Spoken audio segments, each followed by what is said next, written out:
Good morning, guys, and welcome to the third episode of my podcast. So my new microphone arrived, so hopefully my voice is a bit clearer than in the past two podcasts. I'm sure you'll still hear a lot of road noise, but there's nothing I can do about that. So previously, for my past two podcasts, I've been spending a lot of time editing them. Like, I would record them on a Monday morning and then spend like Monday and Tuesday evening editing it, taking out all the ums and ahs and pauses and times that I repeated sentences. And it's just taking up too much of my time. And then, like, for the YouTube video, I would spend a long time going through it, finding good images to go along with what I'm saying. So that would be another evening. So that's like 3 evenings out of my week where I'm not working on my game. I'm working on my podcast instead. And so I'm going to stop doing that. So the podcast is going to be less of my attention and just kind of like an update on how the game's going, which is what it should be. So the podcast will be less quality, but I will be making more progress on my game. So hopefully it'll be more interesting. So today's actually Tuesday morning. Normally I record these on a Monday, but last week, Tuesday, a bit before lunch, maybe like 9 o'clock actually, I got a call from Tanya, my fiance, saying she tested positive for coronavirus and that we have to be in quarantine for a week. So that's what I've been doing for the past week. I finished up my working day because I work alone. I don't think I told you in the previous podcast, but I actually work as a land surveyor in Sweden. You can probably tell from my accent that I'm Australian, but I'm living in Sweden for the past 3 years with my fiance, who is Swedish. And so that's why I travel so much for work. So Monday mornings I drive from Oskarshamn, where the office is, down south to Lund, which is near Malmö, which is one of the major cities in Sweden.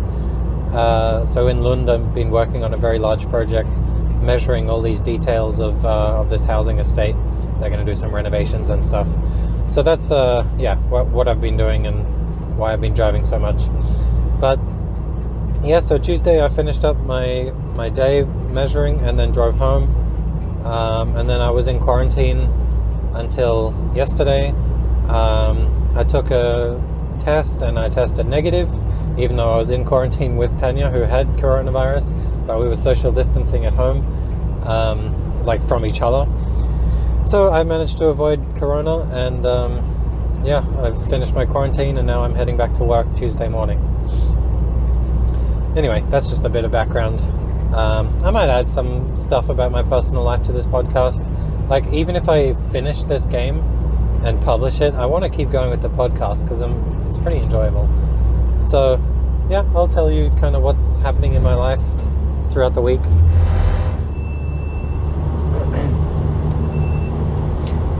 Okay, so yeah, despite being home, like, I thought that I would have a lot more time for working on my game, but while I was at home I was working like throughout the day, my normal hours. I was working on the computer with my measurements, like fixing up the map of the area where I've been measuring. Usually another guy does that, but because I was at home I needed something to do, so that's what I've been doing. And then in the evenings, I have been working on my game, so I do have some updates for you, but I've been spending a lot of time with Tanya because normally I spend Monday to Friday. Apologies for that whistling sound, it's really annoying. I think it's like the roof racks on this car. Yeah, if I drive at high speeds it's quite annoying, but oh, there we go. If I stick to like 90, I think it'll be okay. Yeah, so I've been at home and I want to spend more time with Tanya because normally I'm away. So we've been cooking together and fixing up some things in the house and stuff like that. So I didn't get to spend as much time on the game as I wanted to. Plus, like I said, I spent a lot of time editing the podcast and the video and stuff. So yeah, no more of that. Just gonna chuck it up as it is. But okay, I'll get into what I've been working on. So firstly, I know I uploaded that, I don't know if you saw in the YouTube video, but I made a map which I was pretty happy with last week, which had shops in the middle, and I really love the idea of shops. Oh yeah, we haven't done any play testing yet. It wasn't ready. I didn't have enough time to get it ready for play testing, but it's pretty close. So yeah, what I worked on first was a new board. I was happy with like the size of the board, just visually. Obviously we haven't tested it. I was happy with the size of the board and the fact that there were shops in the middle, but it really didn't look like a labyrinth. It's kind of just like a battleground with walls and stuff and like lines of sight and chests scattered around it, but I really wasn't happy with how it looked. It didn't look and feel like a labyrinth. So how I have been designing my boards is that like I'd start with a big grid, like just graph paper, and I would just draw kind of random pathways where you can walk on, like through the middle of these squares. And then based on that, I would draw the walls around these pathways. And it was really easy to design the boards like that, because it like, yeah, you can just draw pathways and you know that they're going to work because you see the pathways where you can walk, and then drawing the walls around it is easy as well. But the problem was, it just didn't like, it looked okay on the pathways, but then when I put the walls in, it just didn't look like a maze at all. Didn't look like a labyrinth, didn't have that feel. So I wanted to just like completely change my method of drawing a board and really tried to draw a maze looking board. So I looked at images of mazes and labyrinths, especially square labyrinths, and all of them had like kind of like concentric circles, but concentric squares. So like you have the border on the outside square, and then you come in one space, like to an inner square, and that square was very defined as well, with lots of walls, and there was gaps in the walls, but yeah, it looked like an outside square and then smaller and smaller squares coming into the middle, whereas none of my boards looked like that. They just looked like random pathways and little bits of walls everywhere, and it didn't look like a maze at all. So that's how I designed the new board, which I'm going to show now on the YouTube video. I'm really excited to test this. It looks and feels a lot like a maze. I'll try and describe it for you guys who are just listening. Basically, there's like 4 corners to each of the squares going into the middle. In the middle, I'm not super happy with it. I just kind of added 4 shops and drew some walls in there so that it's kind of a little bit difficult to navigate inside. But from the outside going into like the middle squares, it looks like concentric squares. I don't have another way to say it, but getting smaller and smaller and going in, and yeah, like gaps in those squares, and it looks a lot more like a maze. And I'm really happy with it, and I can't wait to test it. There are a lot less chests now. There's about 16 chests, where before I think there was maybe 30 or something. So I might have to modify it and add some more chests in. I don't know. I will wait until I playtest before I modify it anymore. But yeah, I'm really happy with the board. So yeah, I can't wait to playtest. Okay, next thing I want to talk about is classes. So last week I talked a lot about the 6 classes which I initially came up with, and then through the past week I've been thinking a lot more about classes and coming up with just really cool abilities which I don't really have a set class for, but just really like sick abilities that I remember from other games that I've played, which I would love to include. So one class that I definitely want to have in the game is a Necromancer. So I'm thinking like the Necromancer in Diablo, but specifically because I haven't played much Diablo and I've never played Necromancer in Diablo, what's his name in Heroes of the Storm? Whoever the Necromancer is in Heroes of the Storm. I'll think of his name.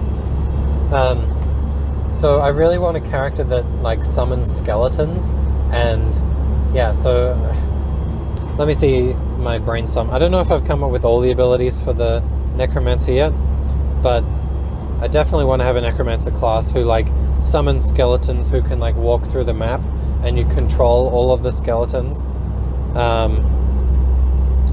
So he himself doesn't have that strong a body, but he has a lot of board presence because he has these skeletons everywhere. Let me see.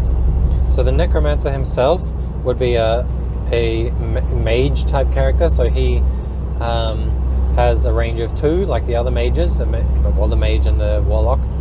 But the skeletons would have a range of 1.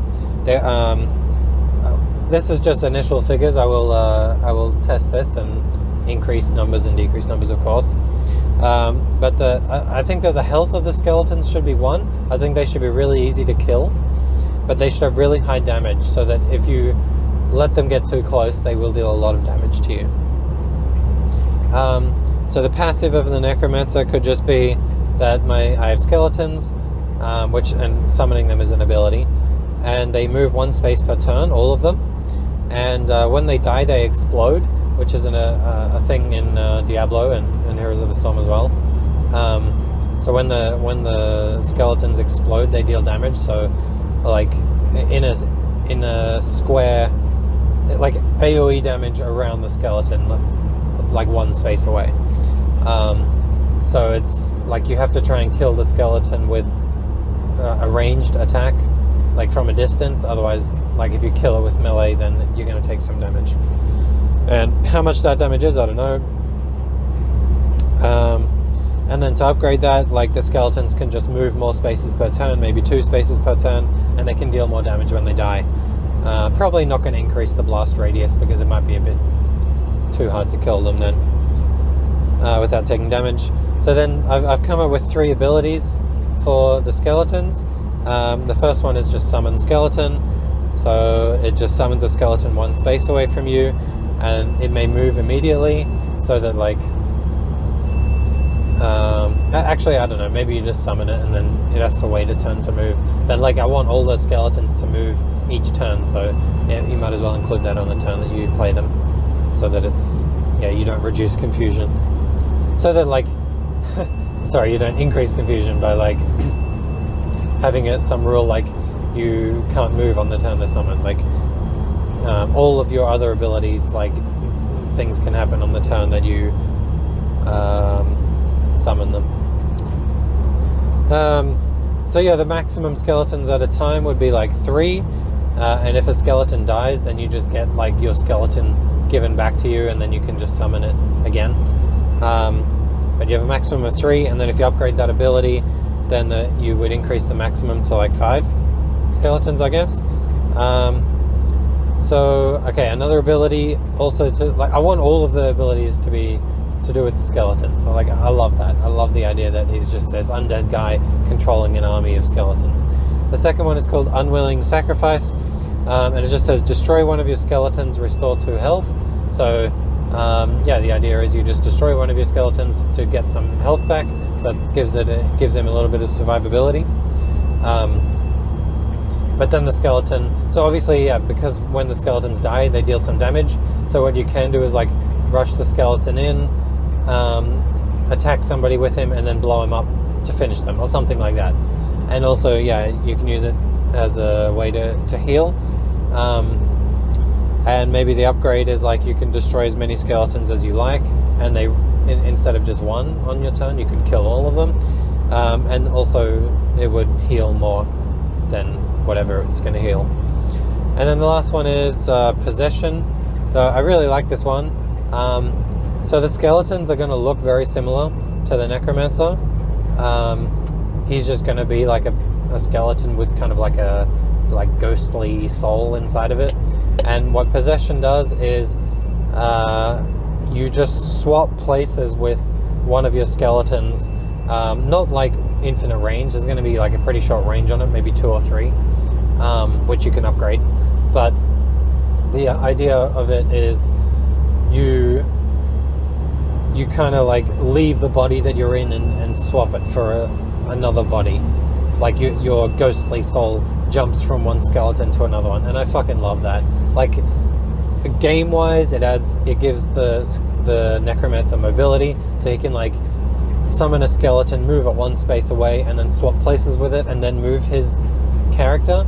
All of this, like, it might not work as well in my head on the board as it does in my head. Like, it might just make him too strong, give him too much mobility. But I'm just trying to come up with as cool concepts as I can, so that when I go into the playtesting, I've got lots of cool, interesting things to try. But yeah, that's the idea of the Necromancer. This guy with an army of skeletons. An army of skeletons that he can summon, and they die, like they blow out when they die, and he can sacrifice them to heal. Like, they're just tools to him. But if he runs out of skeletons, it's just his body left. Like Voldemort and his Horcrux is kind of... yeah, that's the Necromancer. Oh yeah, I forgot about this one. I want a class based on like teleportation, and I've come up with an idea for the name called a Telemancer, like teleport, or telekinesis. Tele meaning distance, and then mancer meaning magic. So it's just a hero like all about teleports and moving things, like, yeah, telekinetic power. So abilities that I'm thinking about are like lots of like I think they're called Protoss. I can't remember, but the guys from StarCraft, the alien guys. But in Heroes of the Storm, it's like what's his name? Altanis. His E ability swaps places with another hero, like in pretty close range. And Alarak has like a push ability. I think it's just called Telekinesis, where you can like push another hero or yourself, just like with telekinetic power. So I want a class based on that. So I've just added some. I don't have a good passive for him yet. I just put like gain 1 gold every turn. Like, he's kind of like Magneto, like drawing metal to him. But I want it to be like telekinetic power, not like magnetic power. So I'll probably think of a different passive for him for that. Okay, the abilities that I've come up for him are, first one is bait and switch, and that says swap places with an enemy, can go through walls. So this is like Artanis' E ability. Cannot be used on traps or turrets.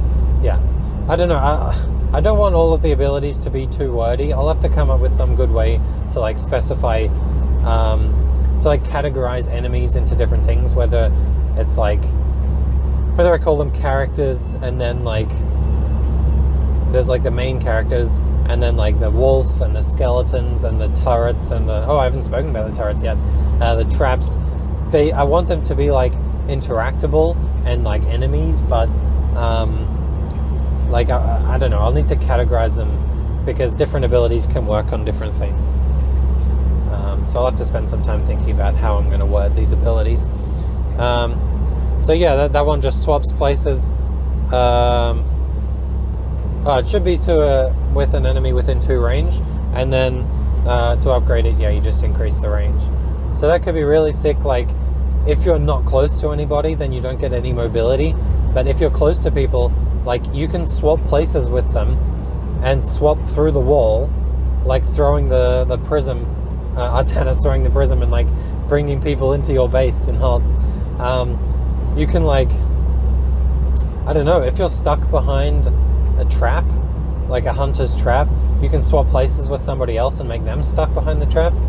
It might not be that strong because you might not ever be that close, but I feel like you can position yourself pretty well in my game, just on previous playtests from a while ago, before we had classes. But you can get pretty close to people, even if they're like far on the other side of walls. You can position yourself pretty close to people. Yeah, so I think that ability is just like thematically pretty cool. Okay, next one is just called Telekinesis. copying Alarak's ability. I'll probably name it something else. But yeah, it says move an enemy one space, and the range of this is just the range of the class as normal. So the range of the Telemancer is 2, because he's like a magic type of user. But you cannot move them through walls. You're kind of just pushing them through space. You know, it's not a teleport, it's like a shove. What the fuck? And then, so this one can be used on traps and turrets. I'll speak about turrets soon. So yeah, this is like a push ability that you can use on, skeletons, like anything. It can be used on any enemy.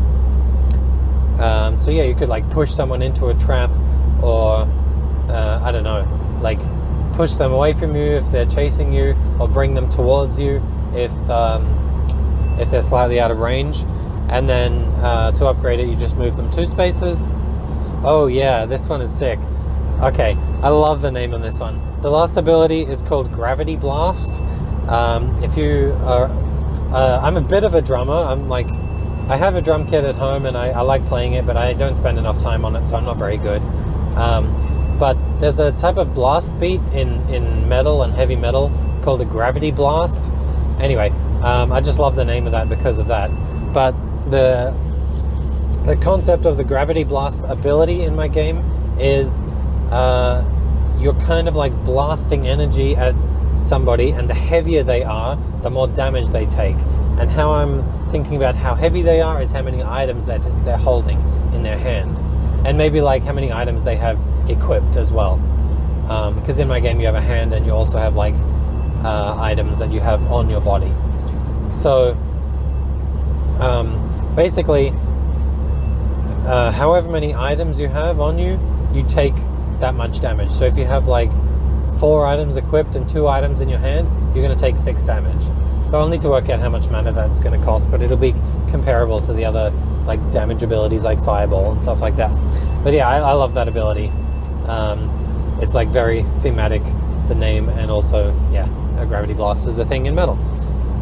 Okay, that's like the 2 classes that I've designed, which I've like come up with abilities for all of them. They're ready to play test.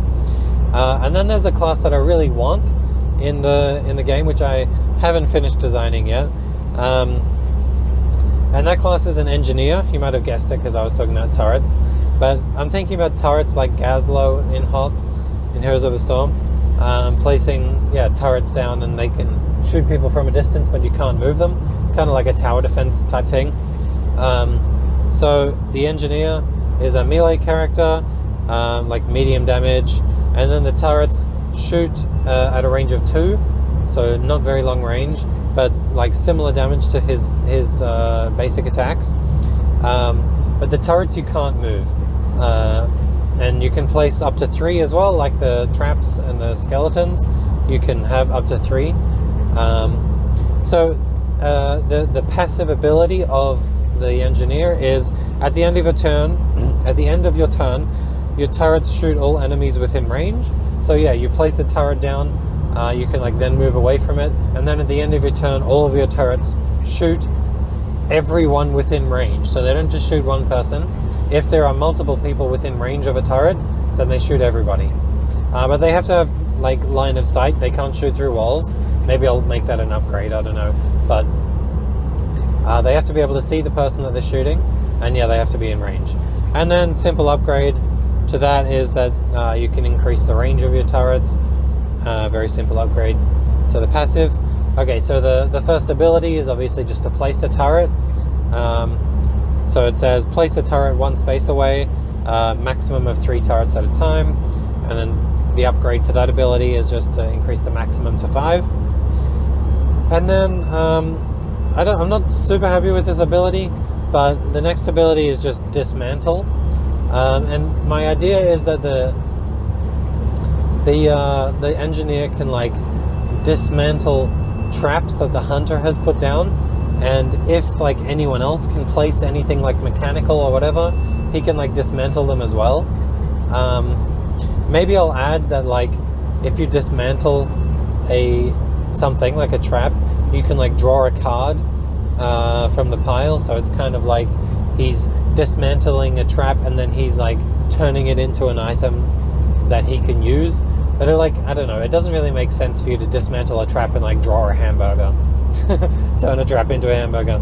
I don't know, I'll think of something to do with that. But for the engineer, I want him to be like creative with items and things like traps and turrets and stuff like that. So I haven't fully thought about the engineer, but I definitely want to have an engineer class in my game. That's pretty much all the brainstorming I've done. Yeah, some of those ideas came from the Discord as well. Like, I really wanted the Necromancer class, and I wanted to have skeletons moving around like one space per turn. But that's kind of all that I could think of for that. And then Adam, who's in the Discord, who I mentioned last week as well, has played a lot of Diablo, and oh, Zul! There you go. Zul is the Necromancer in Heroes of the Storm. Yeah, Adam has played a lot of Diablo, so he knows a lot more about the Necromancer in Diablo, and he suggested the skeletons exploding, and I think he also suggested being able to swap places with a skeleton as well. Not sure if that's a thing in Diablo, I don't think it is, but yeah, thank you for those ideas, Adam. Okay, so that's all the new class ideas, and then we have some new item ideas as well. Not too many new items, but so previously I had several different items which restore health, but I only had one that I had thought of which restores mana, and that was just a health potion. Sorry, a mana potion. And I thought it was just too boring and generic. Like, I want my game to have very familiar concepts to people, like mana, health, attack, range, stuff like that. Classes which people already have an idea in their head of what it should do, like a tanky warrior, a mage, necromancer, shit like that. But then the specifics of my game, I want to be unique and silly and thematic for my game. I don't exactly have a theme yet, but it's kind of building as we go. So a mana potion I felt was just too generic. So I reached out to my Discord. Actually, first I reached out to Tanya and said, okay, Tanya, think about like just an item in some sort of like fantasy world. What is an item that you could like consume, like eat or drink, which would give you magical energy? And she just said a mushroom. And I was like, oh yeah, that's awesome. I don't know, I just couldn't, I would never think of a mushroom, but as soon as she said it, I was like, hell yeah, that makes so much sense. So there's going to be an item called Magic Mushroom. So it's going to be, well, yeah, at the moment we are thinking that it's going to be the item that restores the least amount of mana. Maybe it restores 3 or 5 mana or something like that. So Magic Mushroom is the first one. And then I reached out to the Discord, and yeah, lots of my friends have come up with lots of silly ideas. So another one which I really liked was licking a frog or a toad, which is another like drug related reference, but whatever. Like the card is gonna maybe have silly like themes and like kind of references like that, but the artwork is gonna still be like, it's not gonna be like R-rated or anything like that. So it's just going to have an image. I think it's just going to be called like Tasty Frog or something, and it's going to have a picture of like a very colorful, cute frog being licked, and yeah, that's going to restore more mana. I don't know, some of these might not make it, but I like the idea of that, licking a frog to get mana. And then the last one that we came up with was, this one took a lot longer to come up with, but I like the idea of it. It's called Blue Soup. So mana is in games is typically blue, and I wanted like kind of like a cauldron of like basically a big thing that you can drink with lots of weird stuff in it, like mushrooms and like bits of frogs and stuff like that, like disgusting stuff, and it's blue, which kind of fits with mana. And yeah, so we eventually came up with just this kind of strange, like vague title of Blue Soup. Like, you don't really know what's in it. All that you know is that it's blue. And yeah, I like the idea of that, and it's just going to restore more mana than everything else. So there's going to be like less blue soup items, and then more tasty frogs, and then even more magic mushrooms. So yeah, the rarer items will be more powerful and do more stuff. Do we come up with any more items? Let me have a quick look.